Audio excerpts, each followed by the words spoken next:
Namaskar. Almost finished the course on 16 points, only 2 points remain. Today is the 15th and it is called oaths, remembering the oaths before leaving the bed.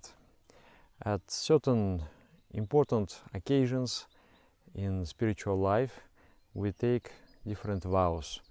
When we take initiation, we take 3 vows. When we marry, we take certain vows. When we become monks or nuns, we take also vows. When we receive higher initiations, we take vows. So those are commitments.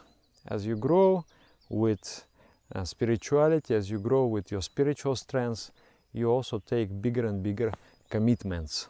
And those commitments, they are part of spiritual initiation.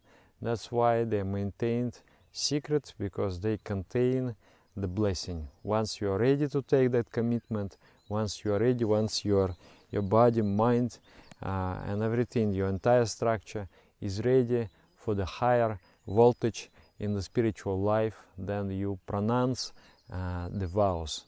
Those commitments are formalized in the form of vows. You pronounce them, and as you pronounce them, you receive the blessing. Actually, it's very interesting.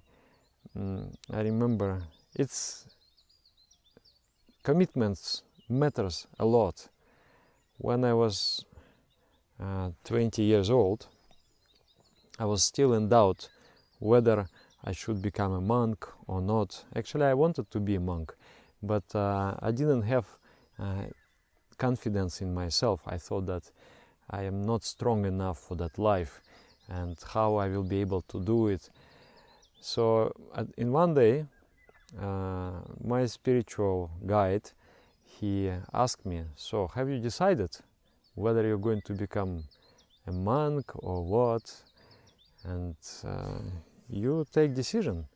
I said, no, I'm still in doubt, I'm still thinking. He said, no, you decide. Decide now. Decide now. Tell me by evening.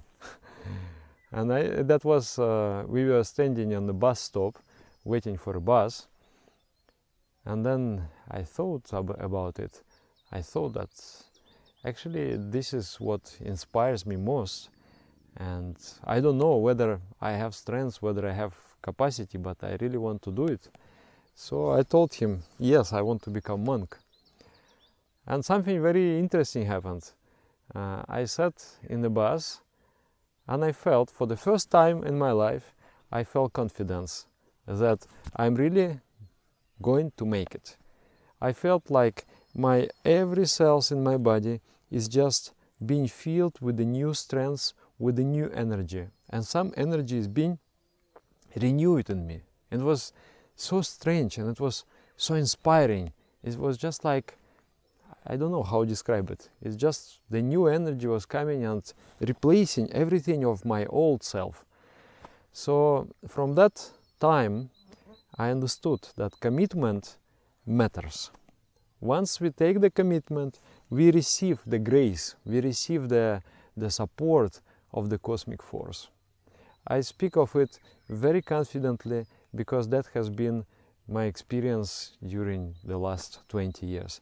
You take the commitment, you get the support from the cosmic force. Maybe you can explain it through your own hormones, but I really cannot explain it through the hormones, because there is no other way for me to get that inspiration apart from taking real commitment. So certain commitments, they are really formalized in the form of vows that we have to repeat every morning when we wake up. When you wake up, the first thought has to be very positive nature. So we think normally about our spiritual guru, about our spiritual master, and we pronounce to him, we repeat to him those commitments. Actually, the guru is the embodiment of your own self.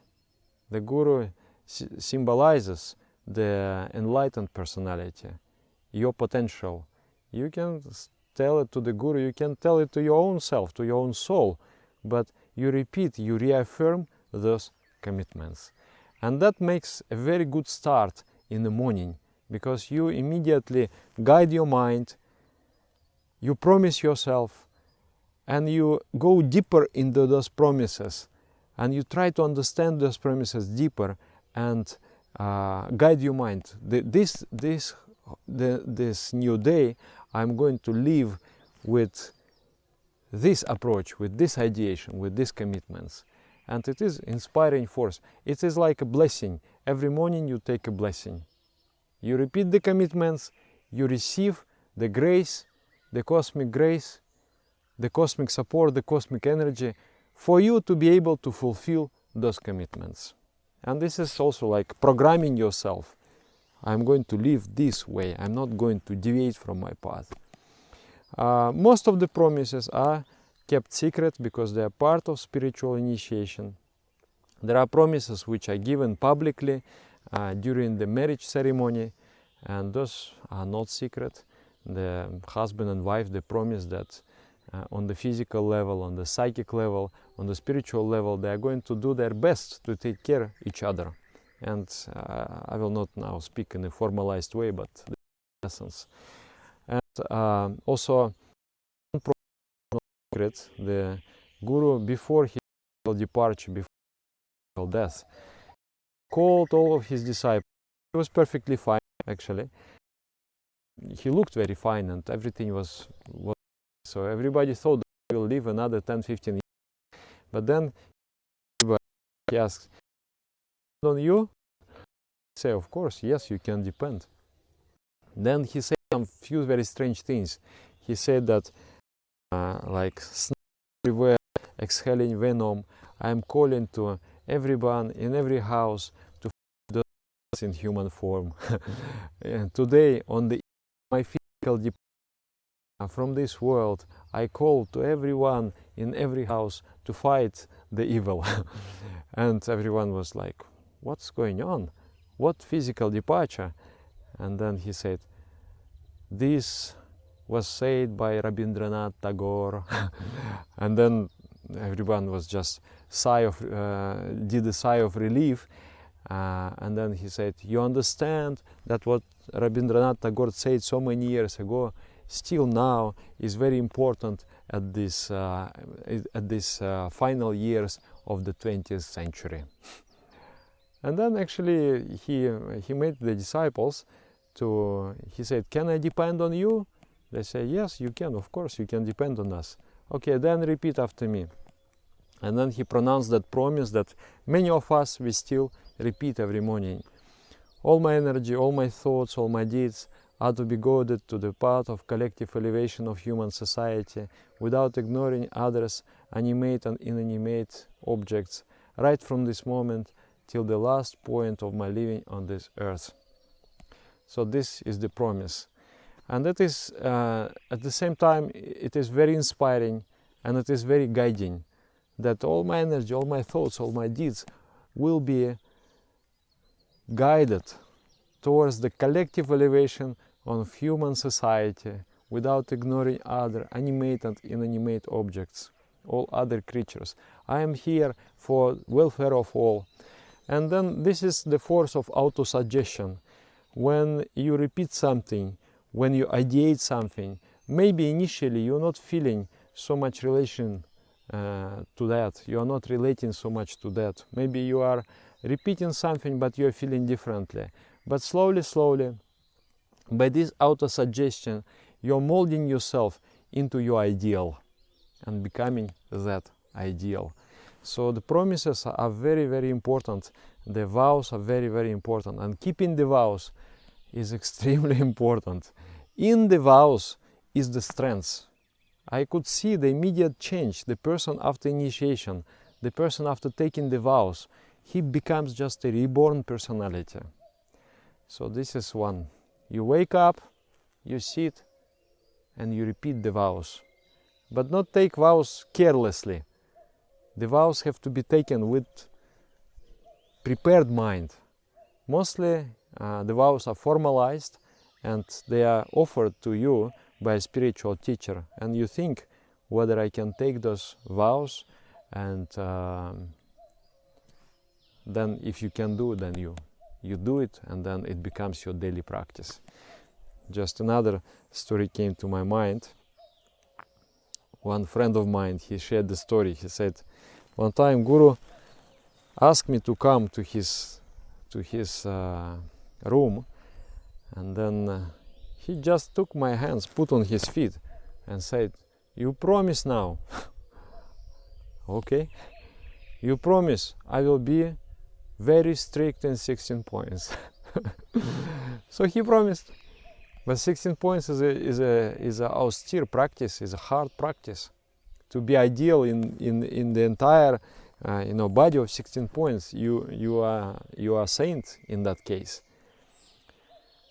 So he pushed that promise somewhere away in his background of his mind. But then after like 20 years of sadhana, he was just thinking, how much I received from spiritual path, how much did my spiritual guide, my spiritual guru has given me. And he never asked me anything.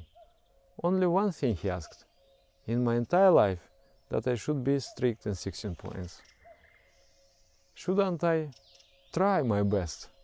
And then from that moment, he tried. And as you try, you succeed.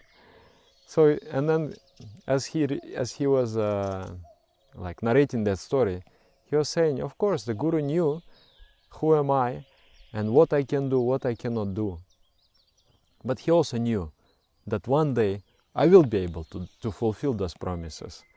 So those promises, they are guiding light in our life. They are extremely helpful and important, and we get so much grace through those promises, through those commitments. Life today, we try to live, the general society has this tendency to live without really commitments, to get everything but not to commit as less as possible. Maybe that is comfortable on the physical level, but it is not beneficial for the spiritual level. On the spiritual level, you grow, you develop yourself through commitments. Thank you very much. Namaskar.